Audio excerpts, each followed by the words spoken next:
this weekend. Guevara 7th quickest this morning, one of 3 Boscoscoros up inside the top 7. Certainly showcased his defensive skills a week ago with the World Championship leader breathing down his neck. Yeah, he most certainly did. It was a good performance from Guevara, who finished 5th, as you said, Lewis, and he's now looking to kick on and start getting podium finishes in this final part of the year. Moreira looks very deep in contemplation just ahead of this session getting underway. It is a crucial weekend for the Brazilian, who cannot put another foot wrong in the next couple of weeks coming up. Finds himself 42 points in arrears of Manu Gonzalez in the championship. But Moreira was very quickly in the zone this morning. One of maybe a handful of names that look like early favourites. Maybe a bit early to be judging that in the weekend so far. Perhaps we could put this rider in there as well, Lewis. Federagius, who certainly have expected to have left the Catalan Grand Prix with some points, let alone a podium. That's what we were expecting from him. When we came off the air on Friday afternoon, we'd noticed in the session how strong his race pace had been. Backed up by the lap-by-lap analysis, but no real signs of that showing up in the race itself. Which is looking for, I guess, a turnaround in fortunes as much as his competitiveness. His pace hasn't really been a problem in recent Grand Prix. It's just completing a clean weekend. Albert Arenas will be looking for much the same this weekend. After qualifying very well on the Saturday afternoon in Barcelona, that was about where the good news ended from Albert's point of view. He was one of that group of riders that were given a 9th-place grid penalty, which dumped him way down the grid to 13th place, and then issues with the bike, which he said were down to human error in the Grassini box, which left him without a motorcycle with which he could fully challenge and fight with. As a result of that, Arenas, he just scored nothing last weekend in the Catalan Grand Prix, and I guess when a problem is occurring that is outside of your control, there's no good time for that to happen, but when you're scrambling just to secure a place on the grid for 2026, certainly the worst possible timing from Arenas' point of view. Yeah, well, certainly was. Disappointing for Arenas at his home round. It normally goes well at the start of Barcelona, Catalunya as well. We just saw Philip Salat on our screens. Good to see the Czech rider back in amongst it here this weekend after what was a really frightening collision at the first turn. Catalan Grand Prix laps in, and well, it wasn't so much the collision that was a real cause for concern, but basically why he got caught up with his bike afterwards, which it caused a lot of us to look away from our screens when we saw that, but thankfully it was more or less good to go and okay. A couple of hours after the race itself, so he is back on track here this weekend. Understandable that he was maybe a little low this morning, down in 16th, but as we said, early stages of the weekend, and so I have to say that was extremely competitive. In this morning's session, we were pretty much on all-time lap record pace right from the off in FP1. We didn't quite break the all-time lap record set by Aaron Canet here 1 year ago, but we were within a couple of hundredths of a second of that time and that record. So I'm pretty sure, Lewis, that it will go in this session. Yeah, we are running slightly softer tyres here this weekend than we have previously in Moto2. We do see the return of the super soft rear tyre here this weekend, although it's a slight development of the SCX that we saw earlier in the year, and the E125 soft tyre, which is essentially the harder of the 2 rear tyre combinations this weekend. Soft and super soft in action here this weekend, which is inevitably going to see lap times slightly lower than we have had in previous Grand Prix, but as Neil mentioned, we were nearly inside lap record pace by the end of free practice 1, just 0.04 of a second between Manu Gonzalez and the current, I stress current because it's not going to stay that way for long, all-time lap record held by Aaron Canet. Took pole position for the San Marino Grand Prix last year. Minutes of this practice session coming up, and it's within 90 seconds gone pear-shaped for Tony Arbolino. I think he's down at turn 4 there, isn't he, on his outlet, but whatever's gone wrong, Arbolino is now immediately on his back foot. It didn't appear as if there was some obvious damage to the bike, so has there been some sort of early mechanical drama for the Boscoscuro? Marshall's pointed Tony Arbolino to get onto the service road. He can get his machine picked up from there, but not an ideal way to get his practice session underway. So Arbolino has been in the doldrums of late. Do know that his time in that team is fairly limited. And he's coming here in the back of just an absolute shocker of a weekend in Barcelona. Completely disastrous from, well, Saturday morning right the way through to Sunday afternoon. You know, no points on the board 1 week ago, and 20th place really just so far below. We know Tony Arbolino can do. We can do is what we saw at this track here 1 year ago, the Emilia-Romagna Grand Prix. We had 2 Grand Prix at this venue in 2024. Second of those, Arbolino was in absolutely fine form in what, 3 corners of his first victory of the season. Might arrive, and there is confirmation that it is a technical issue which has Arbolino stopped at this early stage. He made it through 3 corners. Of course, the pit lane exit feeds you into turn 3 essentially. It sort of takes you around the outside of turns 1 and 2 and then feeds you off to the outside of 3. So he basically got to the point where he was releasing the pit limiter.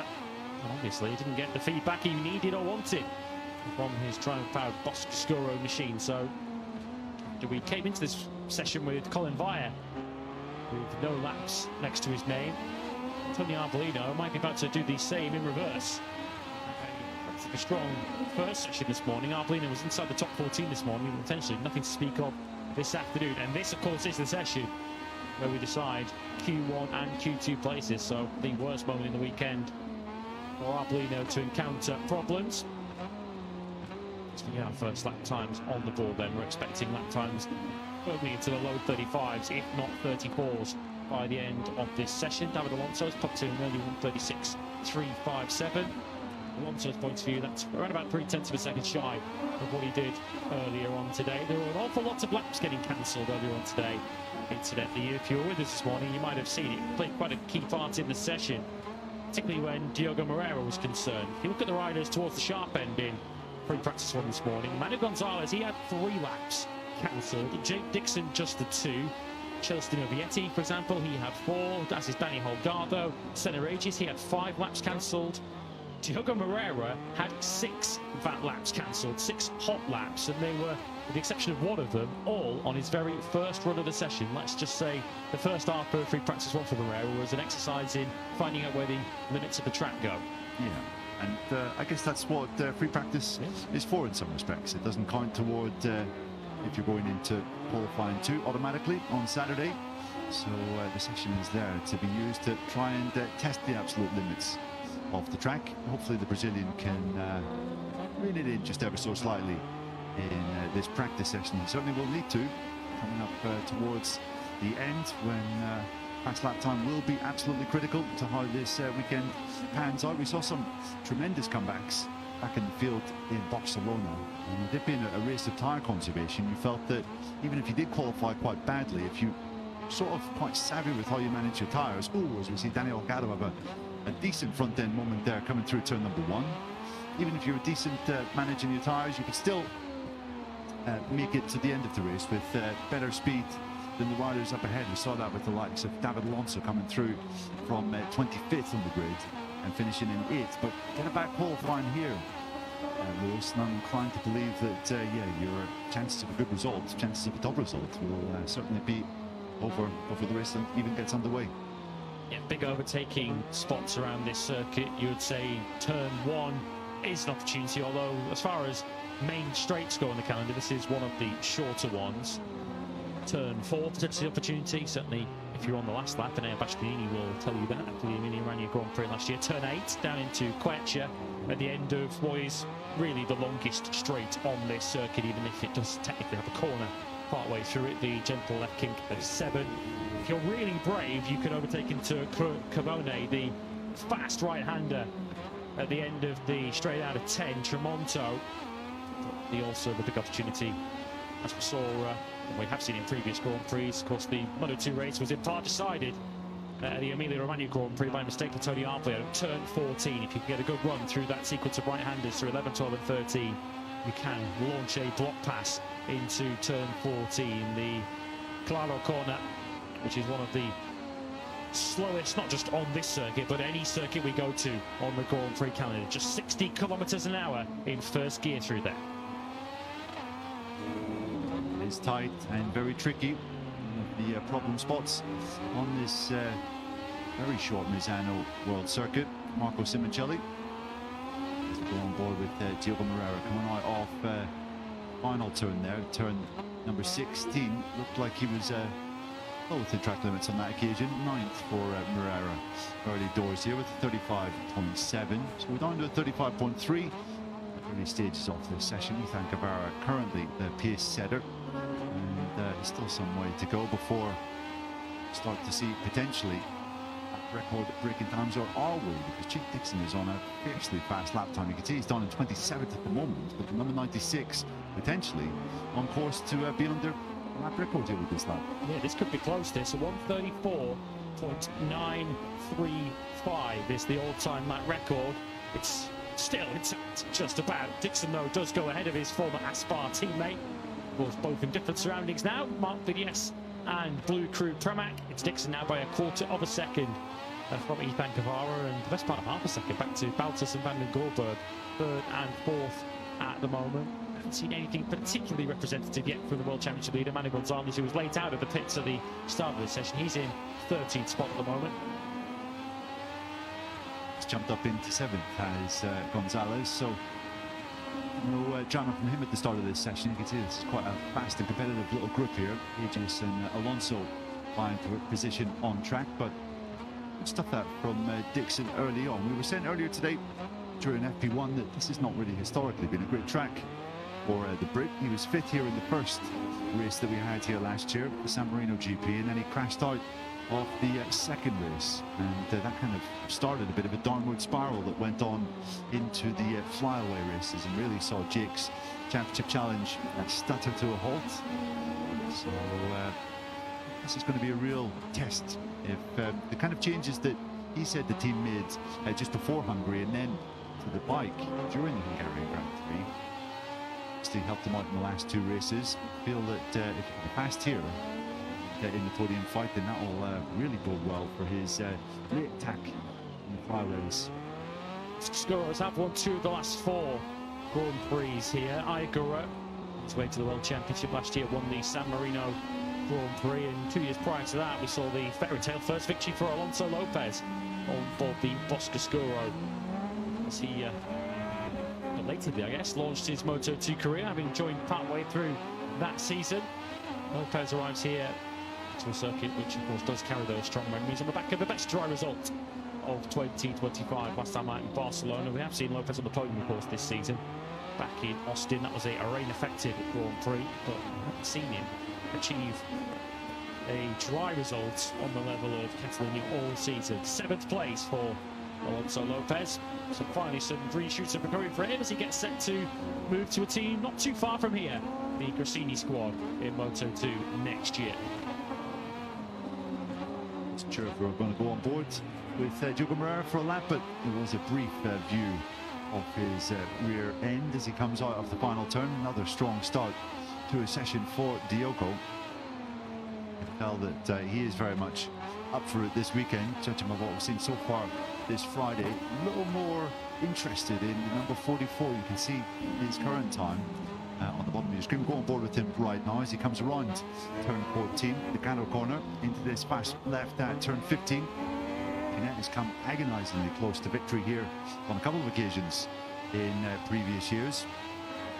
I mentioned earlier the fact that Celestino Vietti beat him out of that final turn in the Emilia-Romagna Grand Prix last year as Kinet goes up into 2nd. Also seem to recall of missing the gear coming out of the final turn when he was fighting for the podium back in 2021.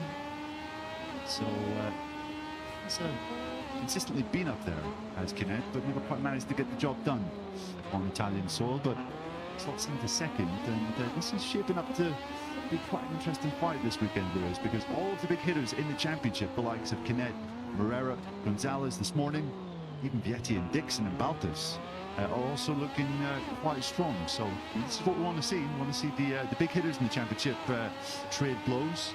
Haven't seen so much of it this year, to be fair, and potentially Sunday could be a chance for us to witness that. Yeah, and it's not a Grand Prix that we're expecting to be quite as critical from a tyre management point of view as we saw in Barcelona. Which is part of the reason why Pirelli have been able to go a little more aggressive on the tyre, particularly in the rear tyre for this weekend, bringing the super soft. Barcelona last weekend, one of the most punishing for the Pirellis. Relatively low grip, running a lot of long corners as well, where you really are trying to manage the spin. This particular circuit, the Misano World Circuit, Marco Simoncelli, much grippier and much less severe on the tyres. Perhaps it's more about generating the temperature early on, as we can see crashes into ones such as turn 15. A few left-handers in the second half of this lap. But it's a Grand Prix where you're much more inclined to push from start to finish rather than have thoughts of any kind of tyre management. And considering Diogo Moreira's words of last weekend when he expected to really struggle in a race where tyre management was so key, I certainly feel a Grand Prix, both the circuit and the characteristics of the race on Sunday, are likely to bring Moreira much more into play than we saw at any stage in Barcelona. I think that is a fair comment. Just looking at some of the times that the riders out on track are putting in at the moment, midway through a bit of a longer run, 7 or 8 laps in to this longer run, and it seems that if you want to be super competitive here, happening in the mid 1 minute 35s is going to be a fairly competitive pace, at least in the early stages of the race. We're seeing several names do that, and certainly Aegis actually doing better than that, down into the low 1 minute 35s just there. So saw Connect on about the mid 35s, as we did with David Alonso and Manny Gonzalez. So really signs for 4 riders that I've just mentioned are pretty good in this session. Well, for a bit of a comparison, we've got Holgado at the moment doing a 35.6. Dixon was on a 35.5 last round, connected a 35.4, Moreira a 35.5, and Manu Gonzalez a 35.6. So not a lot to choose between them as they're all out on track at the same time. Of course, these lap times could still decide who goes through the Q2, depending on what happens later on. But this is the sort of homework being done ahead of Sunday's 22-lap San Marino Grand Prix to come. Dixon goes across the line this time on a 135.4. Good luck coming in here from Gonzalez, who could be able to lift himself up from his current 6th place. He's running board with him now through that challenging turn 15. Obviously, many a race victory won and lost through there. Pecco Bagnaia will tell you all about that from 2021, where not only did he lose the race, but he lost the World Championship to Fabio Quartararo. Gonzalez set to improve, and improve he does, down to a 135.237. It is now intact 2 and 3. Good, strong stuff this from Gonzalez. Strong stuff this as well from Aegis. You feel it's coming here. Beautiful point to prove after a disastrous weekend, or a disastrous Sunday, sorry, I should say, in Barcelona. For that, it was by no means disastrous. And, good qualifying, and showed really good speed on the Friday, but it did not come together at all on the Sunday for the Australian. Qualified 8th, ended up in 18th after suffering from a real lack of rear grip second part of the race, and just fell way down the order. But looking pretty good here at the moment. Is Aegis sitting in 2nd position. Sitting in his chair at the moment, and 15th overall is Danny Munoz for Red Bull KTM IO. To be honest, Neil, after taking your first Grand Prix podium, surely someone's got to be walking up to catch to sponsor his crash helmet, surely. Although, to be fair, from a commentary point of view, I love it. Isn't it? It's so easy to differentiate both himself and his teammate Colin Vale. So I'm not necessarily against it. It is certainly distinctive, but yeah, you would think by now he would maybe have 1 or 2 stickers on there just to show that he's riding at the World Championship, and you know, there's lots of young Spanish companies that want to be part of his journey. It's usually part of a Grand Prix rider's life and procedure, isn't it? If they're in Park Ferme after a Grand Prix, they've got the crash helmet, they're showing off all the sponsors, they've got the energy drink water bottle that they hold, they've got the sunglasses on the cap, they've got all sorts of various obligations to fulfill. Whereas what Danny Munoz had to worry about was which camera to smile at and the trophy to lift after a Grand Prix result, which I wouldn't say completely put him on the radar of Moto2 teams, because I think they were all already well aware but just how good a rider he was, but the result to back that up. And I did just enjoy just the innocence of, I can't quite believe I'm here, from Dani Munoz after taking a result such as that. I don't think it was surprising us the way he'd gone through that weekend, but there was a bit of a pinch myself moment for Dani when he stood in top main on the podium. Yeah, I mean, I must say, I could sit here and say, oh yeah, I was expecting that. They're looking at his speed through the weekend, but it's one thing having decent pace on a Friday afternoon. Then to go out and ride like he did was really quite remarkable, and a real coming-of-age ride, you feel, with Dani Munoz at World Championship level. We've certainly seen potential for him when he stood in as a replacement rider in the past, and he's by no means disgraced himself in previous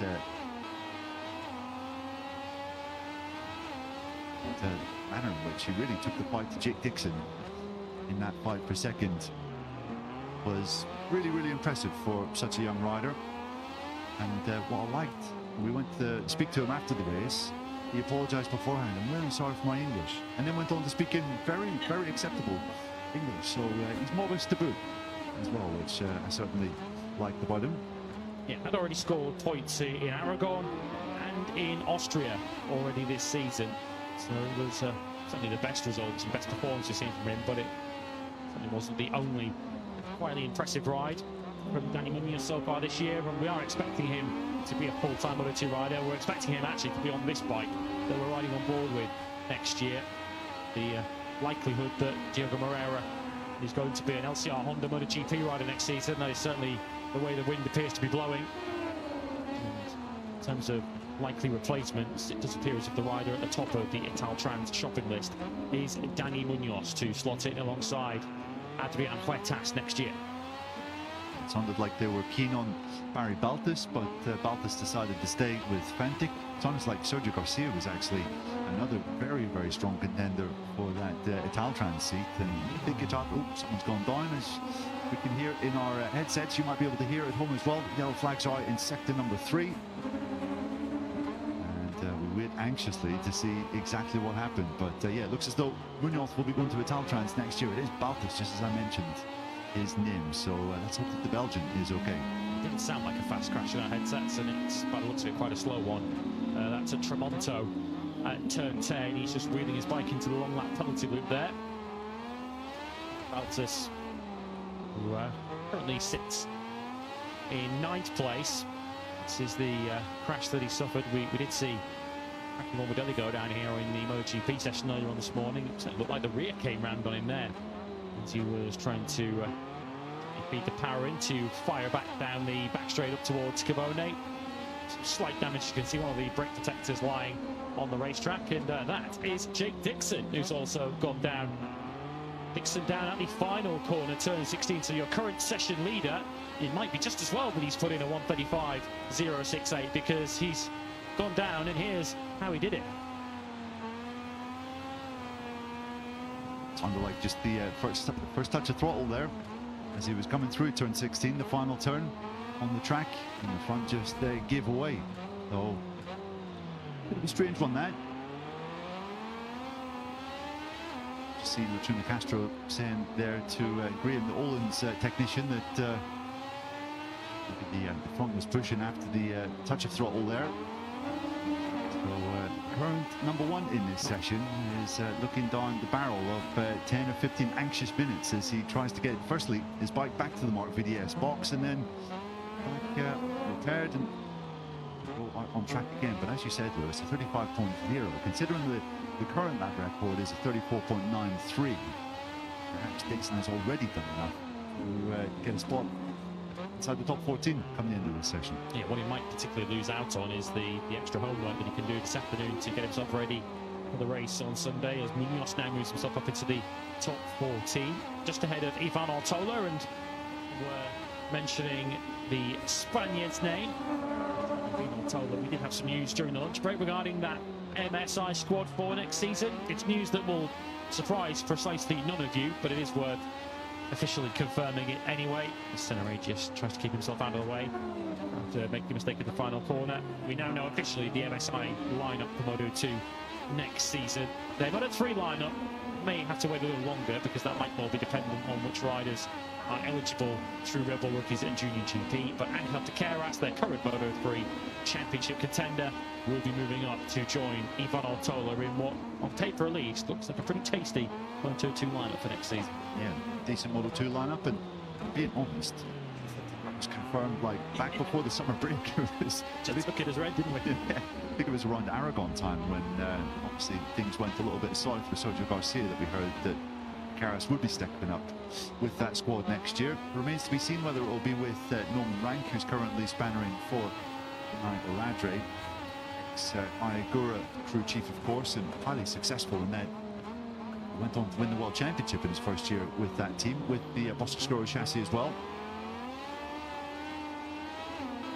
Pick up any kind of evidence of what Jake is saying to his team, but I think he's swiftly away to change his leathers to make sure he's ready. Get back whenever his bike is ready. He's now up to 11th place, 35.5 for him. Celestino Vietti going very quickly at the moment too, halfway around his lap, so we'll keep an eye on his progress as we now pick up Adrian Huertas. Of course, hasn't always had the luxury of knowing the circuit he's racing at before he turns up, but he does here. Huertas a double winner. He's worked to the World Supersport Championship here last year, and Huertas is making himself a bit of a reputation as a bit of a first lap specialist. He's made some enormous lap one gains in recent Grand Prix as Celestino Vietti now takes top spot and does set a new all-time lap record on a 1:34.916. There is Huertas just through the picture. In the last few Grand Prix, Brno he gained 5 places on that one. Austria he gained 9. Hungary he gained 8. Of course, that moved him all the way up into 4th place on the first lap. And Barcelona last time out, he gained another 8 places. Clearly, in the rough and tumble of opening laps in Moto2, Huertas, particularly at home, the big challenge for him now is to try and put that particular strength to good use from slightly further up the grid. Yeah, absolutely. And he is a graduate, of course, of the World Supersport 300 class, and well, you have to get your elbows out pretty much every single corner in that series. It's a decent netting in for some riders, as Manu Gonzalez has obviously proved as well, former champion in that category. So there have been signs of it, hasn't there, that Huertas is starting to find his feet after a tricky mid-season spell when he came back from that collarbone injury he sustained. He was in the doldrums for quite a few. I think there was a 6-race run where he went without scoring points, and a double former world champion. Feel like an absolute day and age. But yep, really, I think since Hungary, when strongest performance of the season, and more progress in Barcelona after a bad qualifying, then yeah, we are starting to see some signs of life for the number 99, and reason why Italtrans put so much faith in him to stay in 2026. It's potentially steep challenges coming up for him in the next few Grand Prix, of course. We've got circuits coming up that he will not be particularly familiar with. Into Zopateki next up in a couple of weeks' time before we head straight on to the Mandalika circuit in Indonesia. Another pair of Grand Prix on the side of the world. Phillip Island in Australia, although the World Superbike Championship has been to a circuit that Huertas has had the luxury of riding around on a Supersport bike, of course. Sepang International Circuit in Malaysia too will be brand new to Adrian. So 14 minutes of this session to go, and as mentioned, we do now have a new all-time record holder. It is Celestino Vietti. When Celestino's up there on a Friday, then generally you need to take his challenge very, very seriously. This is a circuit, as mentioned, that Vietti has a pretty strong record at. Winner of the Emilia-Romagna Grand Prix last year, and pole sitter in 2022 and 2023. Vietti, whose qualifying record this season, oh, way of sugarcoating it, it's a poor one. Only one front row start this season. That was all the way back in Buriram, round 1 of the season. But around a circuit that is a VR46 Academy graduate, Celestino will know this better than anyone else in this Moto2 class, and he's certainly putting that track knowledge to pretty good use today. Yeah, it certainly is. Won last year's race, and back in 2023, Pedro Acosta very honest for the majority of that Grand Prix. and my colleague Gareth Harford there from Golden Goose. It was. Shout out to Gareth, who's obviously bearing these high afternoon temperatures and sun, which is very, very strong, even at this advanced stage in September on the east coast of Italy. Are expecting to have conditions similar to this all 3 days. I believe this practice session so far given us a decent indication of where everyone is at. One thing I'm quite eager to find out is just what stage of that run did Vietti set the new lap record on, because he set 13 laps currently, and that was set on the 11th of them. If that was 11 laps in, then I think everyone else is going to be thinking, goodness, we have a bit of a job on our hands trying to keep him under wraps on Sunday. But I'm not sure if maybe he just pitted before that. Well, we have seen, of course, in previous Grand Prix here, fastest lap set right at the end of proceedings, as we alluded to earlier on. It's not the kind of circuit here where you are going to see that savage tyre drop that we saw in Barcelona, where there were already comments as Colin Vire was trying to keep himself calm and just say, you know, will come. He is playing catch up in this weekend, so don't expect too much from him early on. But yeah, the school of thought was last weekend in Barcelona that the tyres had maybe one or two good qualifying laps in them before they really fall off the edge of a cliff. In the San Marino Grand Prix here last year, Alonso Lopez, he set the fastest lap of the Grand Prix on lap 8 of the Grand Prix. The Manual Grand Prix, our second Grand Prix last year, it was on lap 4. Celestino Vietti set the fastest lap of the race, but deep into the Grand Prix they were still doing very competitive lap times. The fastest laps are 35.4, they were still doing 35s on the final lap here, so there isn't a particularly steep drop in terms of tyre performance. So perhaps does lend itself to being able to set fast lap times further into a run than we would normally come to expect in Moto2, but there are some laps on that tyre. 24.916 is a impressive lap, whatever way you cut it, from Celestino Vietti. There's no question that the riders in the VR46 Academy just so accustomed to riding around this Misano World Circuit. Marco Simoncelli. It shows up through here, doesn't it? Through these fast right-handers, through Cavone, turn 11, also through 12 and 13. Saw in the MotoGP session this morning, through that third sector, it was a VR46 Academy rider, 1, 2, 3 through that sector. You really do need to carry the ultimate commitment as you're tipping it into turn 11 at the end of 200 miles an hour. I think we saw that even in Ducati did their promotional event here. Is it the World Series Week? Yeah, World Ducati Week. They had that race last year, and even Marc Marquez was full of admiration for what Pecco Bagnaia was able to do through Carboni. Still trying to work out just what kind of lap or what kind of line he was taking through the turn and which gear he was in whenever he came here for the GP a couple of weeks later.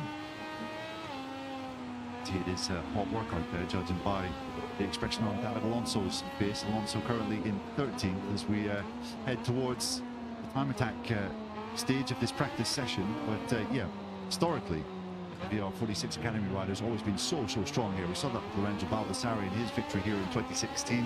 We saw that Pecco Bagnaia with his victory here in 2018. And obviously, over the last 4 seasons, Celestino Vietti has either been incredibly fast or has been finishing on the podium.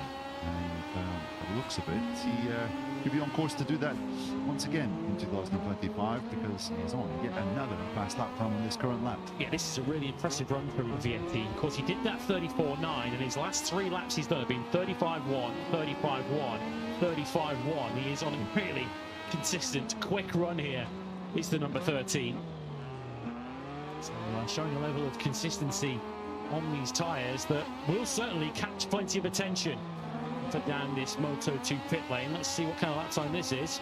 Is it going to be another 1:35.1, potentially better? Other than it is a 4th consecutive 1:35.1. That's consistency for you.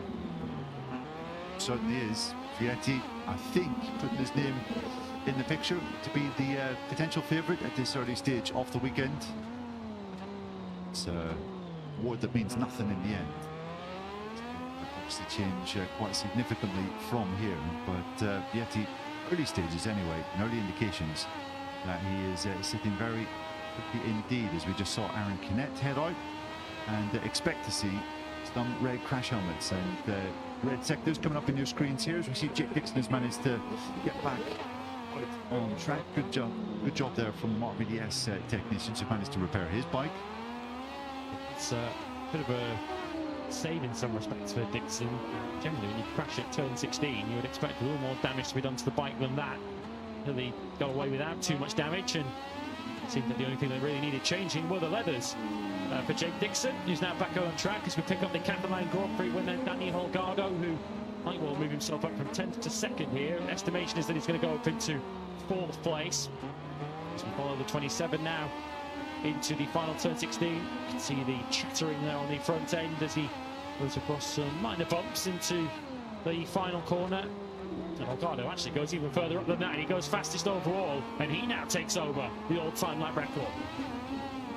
Something Van der Gerber has two moments going in and going through turn number 1. The first one was on the entry, the second one was midway through the turn there. The Dutchman did well to save that. He's got himself up inside the top 10. Albert Arenas makes significant progress there, 35.0. So you're probably looking at a lap in the low 35s. It's necessary to, as Holgado gets it all crossed up coming out of turn number 6. It's all kicking off here. We've got a yellow flag in sector number 1 as well. Holgado, I think, he's just scared himself ever so slightly, understandably so.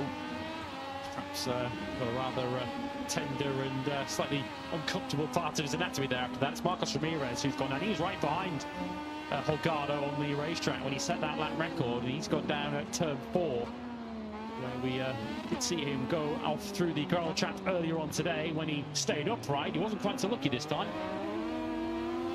Bit of a complicated day for the American racing team so far then, as Baltas comes across the line, goes from 11th up into 6th. We are starting to see something from Tony Arbolino finally. He obviously for the commentators cursed on the number 14. Lap has gone away from him, coming down in toward turn 14. It's just his second time left of the session. He's now waving his hands at the riders behind him. Of course, we have seen riders already pick up warnings and penalties last weekend for excessive slow sectors, so Arbolino can't afford to cruise for too long on this lap, nor has he got the time to really be afforded that luxury. 6 minutes to go, and this is essentially the start and end of his session, really. Let's have a look at what happened then. Is he going to catch some traffic? No, he's already going to run in slightly hot, and then tries to tip it in with Zonta van den Gorberg on his own hot lap, firmly in the way.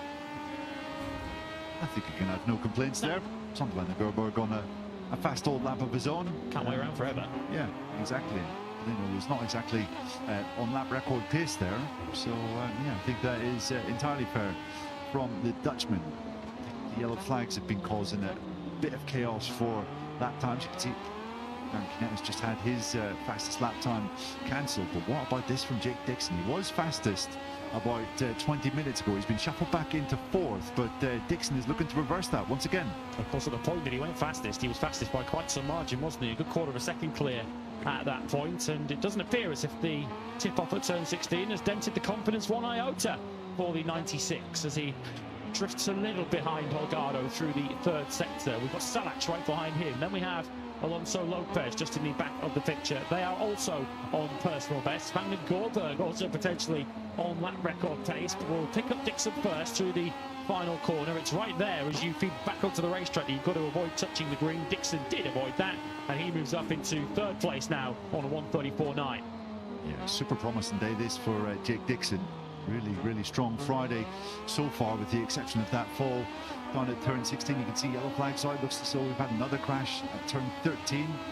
I don't want to say anything just yet, but it does look like an orange marker. One of the IO bikes, maybe one of the Speed RS machines. I'm not too sure, but it is one of the Boscoscuros. It's the wild card of Ferrandez, the 93, who's gone down. Ferrandez had found a 36.3 earlier on in this session, which was slightly quicker than he went earlier on today, but he won't be going through the Q2 on his Grand Prix debut. Van den Gorberg, as you can see, went 5th.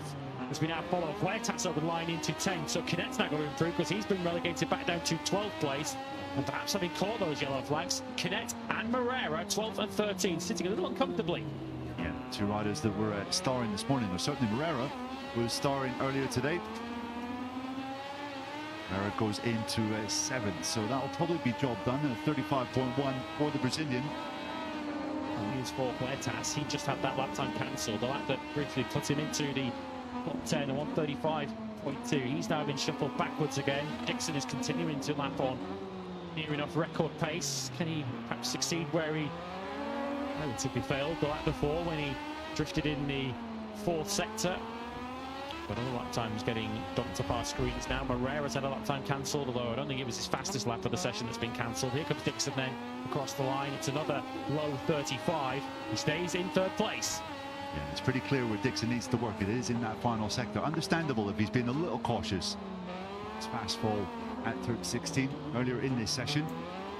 See David Alonso coming through the final turn now. Where's Alonso? 18th for him. It's been another tricky Friday, but he is on course to improve that somewhat with the 14th fastest time. Don't think though that 35.3 will be enough to see him through automatically. Yes, Huertas behind is continuing to push on. Here he is on the 99. Both of the Italtrans riders are going fast in these final 3 minutes. Huertas having his last time cancelled. If this one stands, it's good enough for 11th place, which does bump Alonso out and puts his teammate Moreira right onto the cusp of potential Q1 here, but this could be the Brazilian rectifying that. Here he comes across the line, 14th now, all the way up into 4th, and he's now in the 134s.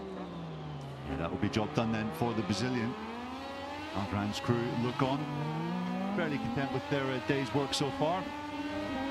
As we see Barry Baltas here on another fast, impressive time. There's so many names that are jumping up towards the front here, Lewis, which you think could be contenders when we get round to qualifying tomorrow for a place on the front row. Baltas certainly is one of them after what we've seen so far today, although he, like Dixon, is maybe struggling ever so slightly in that final sector. Sasaki over the line, he misses out at 35.4 for him. Canet is right on the bubble here in 14th place, and we're tracking his sector times. He's on a so-so lap, but it's not a personal best at the moment.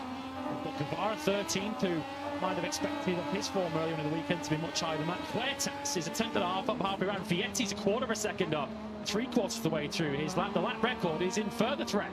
Yeah, we also have to add in Moreira and Manu Gonzalez, the championship leader, going really fast as it stands. You can see Gonzalez there at the bottom of your screens. David Alonso jumps up another couple of positions into 12th. And Canet is now out. He's 15th. Vietti at 34.650. Another all-time lap record for the Boscoscuro. Gonzalez into 2nd place. He's a tenth of a second adrift. Vietti, Gonzalez, Holgado, your top 3. Dixon, Moreira, Arenas, your 4, 5, 6. But boy, are these crucial moments for Aaron Canet. He's about to start his final lap of the session. And if he doesn't improve on it, he's heading for qualifying 1. Brilliant session so far for Celestino Vietti. He has absolutely pulverized the previous lap record by 0.3 of a second to get it down to a 134.6. And Vietti doing some impressive work. What about Jake Dixon here? You can see he was getting just a bit of a helping hand from Philip Salaci, who was trying to aid his slipstream as he came down in towards Carboni. Making himself as big as possible down that short squirt from turns 10 to 11 to give Dixon the hold to ride through. Although it's certainly led to a personal best, but he's lost a chunk of time relative to Vietti through that 3rd sector. Will follow Munoz over the line. Is he going to move himself into Q2? No, he's not, but it is his best lap of the day. It's 17th place for him. Yeah, and it's going to be 15th place for Aaron Canet at best, because Canet has rolled off on his final flying lap, which means that he will be going through to Q1 tomorrow. So a relative disaster for the championship contender. Right, 2nd in the World Championship. Has been in qualifying 1 on 2 previous occasions this season already. Also went from Q1 to pole position back at the British Grand Prix. So don't write Canet off just yet. I certainly wouldn't want to be in that kind of position on purpose if you've got a slightly sore neck after his crash last weekend. Vietti then completes his session. Another lap in the 134s. He's done at least 3 or 4 of those in the final 10 minutes of this session. Arbolino's session is concluded. It looked as if his fate was sealed from the very start of the session, didn't it? With that early mechanical problem, Arbolino ends the day in 19th spot.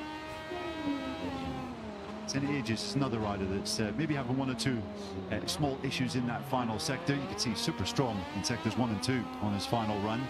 I think he has something to say to Albert Arenas. I'm not sure if he's being somewhat sarcastic there with a thumbs up to the Catalan rider. He actually benefited from a bit of a tow. I think it's probably the corner option if I happen to could follow us. Marino does end the day in 6th place, Age just 9th, so at least they are both through to qualifying 2. The big casualties on this opening day then, Connect 15. I guess you could include Munoz in 17th place, although perhaps with not the same track knowledge and experience that he had in Barcelona. Marcos Ramirez, who's 11th in the World Championship, he's outside the top 14 as well. Both of the American racing riders, actually, they're regulars. Ramirez and Roberts, 20th and 21st. And of course, Colin Vire too, front row starter a week ago, always playing catch-up after that crash earlier on today. Vire ends the day in 26th place, but it's another intriguing Grand Prix weekend lying ahead of us. And in a season where we've had 15 different riders on the podium and 9 different winners, Celestino Vietti potentially raising his hand today, saying he wants to be number 10. Yeah, every indication from his performance this afternoon, just how consistent he was able to be. And 14, 15 laps into his session really indicate that he is probably best placed to launch a bit of a victory fight, even if it is only on Friday. The good day at the office for Danny Holgado. Really has found himself at the front of Moto2 since we came back from the summer break. And the last time out, and another really strong day. 3rd place for the number 27. And David Alonso, who just about snuck into the top 14 in 13th. Holgado will be very, very content with his day's work. Just to show once again, though, how close Moto2 is. 3rd and 13th for the IO duo, the Aspar duo, should I say. 3/10 between them, 10 places. That's what that amounts to. For Aaron Canet, who I say only ended the day 6/10 off the pace. That's the kind of margin that you have to make sure you're within in Moto2. 15th for the 44. That did not improve at all in the latter stages of the session. He went for new tyres. His best lap time coming very early on in the afternoon. But it is Celestino Vietti who lays down a Friday marker at Misano. A new all-time lap record of a 1:34.6. Yeah, 4th place Jake Dixon, who recovered from that crash to make Q2. Diogo Moreira, 5th from Albert Arenas, Zonta van den Gorberg and Ishbak Guevara, Aegis Baltas, Lopez, Salach, Alonso and Huertas are the other riders that are automatically into Q2, which means that Aaron Canet, 2nd in the World Championship, is not. He is the big casualty on this opening day at Misano. Crashes in that session for the likes of wildcard Alberto Ferrandez, an early mechanical for Tony Arbolino. That leaves both of those outside the top 14. A busy Q1 coming up tomorrow afternoon.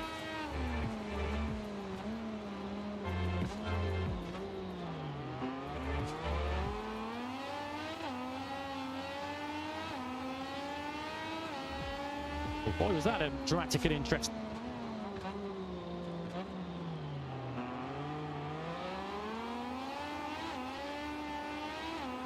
Vietti heading into Super Saturday tomorrow as the rider to beat. MotoGP practice coming up next with a Hall of Famer joining us in the comment box. Stay with us.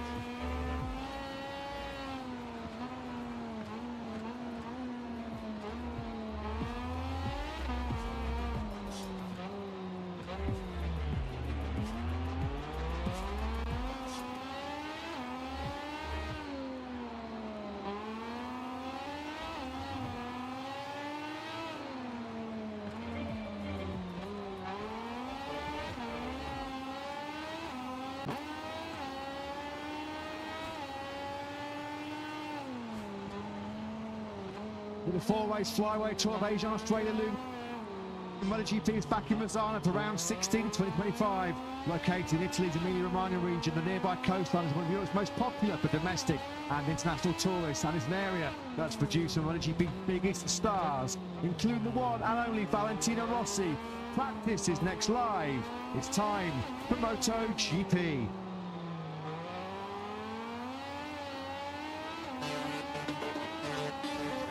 4.226 kilometres, 2.626 miles. That's the Misano World Circuit Marco Simoncelli.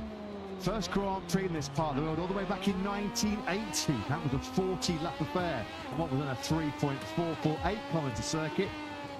Back won by American legend Kenny Roberts. Speaking of American legends, we're joined by one very, very shortly for this hour-long practice session. Sector 3 here in Misano includes One of the most breathtaking corners on the Grand Prix calendar. The 6th-gear, turn 11, Gavone corner. Got to be careful going through there. Hard-braking points, then good overtaking hot spots into turn 1, 8, 9, and turn 10.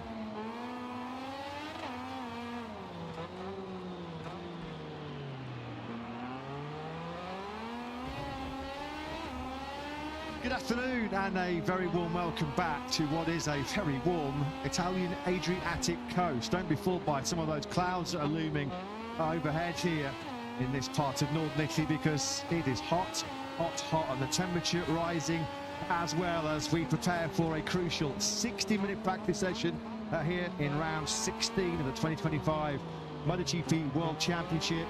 Ducati's home Grand Prix, of course. Coming fresh off the back of them retaining and winning once again the Constructor World Championship. Well set once again this year to win the Triple Crown. Marc Marquez, after a sprint victory in Barcelona last weekend and his second place behind brother Alex in the Grand Prix of Catalonia, that means he does have to wait until next time, our next Grand Prix at the Mobility Resort Motegi, before he can be crowned our world champion this year. So many fans making their annual pilgrimage to this Misano World Circuit. Marco Simoncelli. Marc Marquez already has 5 wins in the MotoGP World Championship. It was one of their own, though, Italian Frankie Morbidelli for Toyota Enduro VR46 Racing, that led the way this morning on what was a typically eventful affair as far as Morbidelli is concerned. He had to sit out the first 10 minutes, suspended from the opening exchange of FP1 this morning after he disobeyed some marshal's orders after crashing out of the Grand Prix in Barcelona last weekend. Well, once he was out on circuit, Frankie was super fast, a 1:31.342, put him top of the standings. But of course it was Frankie, so there was more late drama. He crashed after setting that best time at turn 10. Also inside the top 10 this morning were the 2 Fabios, Quartararo and the Gian Antonio. Brothers Alex and Mark, 4th and 5th respectively, with Luca Marini shining on home turf once again. He was leading the Honda Challenge in 6th place, Pedro Acosta 7th, ahead of a trio of Aprilias, Marco Bezzecchi, Ralph Fernandez and Jorge Martin. Further down the order, serial podium finisher here in Misano, Enea Bastianini on the Red Bull KTM Tech 3 machine, fresh off his first Sunday podium in orange last time out. Fermin Aldeguer, he was 16th. Well, in this part of the world, in any part of the world really, when you talk about MotoGP, the Hall of Famer, 7-time MotoGP World Champion, the icon, the superstar, Valentino Rossi, present to see what his boys can do over the course of the weekend. And it feels like the perfect time with Matt Burton Lewis still in the commentary box and Jack Appleyard down in pit lane to introduce another Hall of Famer, another MotoGP legend, another former MotoGP World Champion. Great as always to be joined by the one and only Kevin Schwartz.